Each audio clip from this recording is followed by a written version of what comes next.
Ayan, tubo niya, no, sa pantalan. Ang ganda niya, sa may barko na yan. Bakit kayo yung may puti sa amin na pakauna niyo?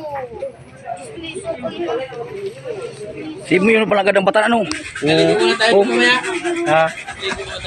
Yo. Pagkatapos natin dito, mapunta tayo doon sa Bataan. Pagtawag sila punta natin dito sa Bataan. Nasa kanya tropa. Yung ba yung nasa bataan, ano? Pag-umbis na banggaan mo, wala po siguro. Ayun na, mas na pwede sa umaga. Gusto niya kasi squash, kailangan na kaya niya sumama sa isip. Siguro dyan, kadyo puntawan. Gusto niya kasi sumama sa amin dahil wala kayo squash. Okay yun. Dito tayo ito maglinis na, oh.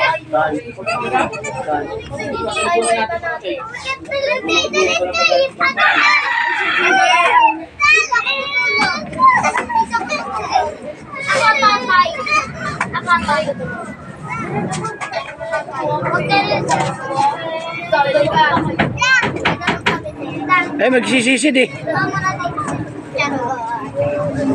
Ano ba yan? At alabaho. Ito, si Kani. Uy, uy! Lalagay mo na yung nakakatawa na tayo siya sa tabi. Pero si Kiko, pumunta ako, parang nakain.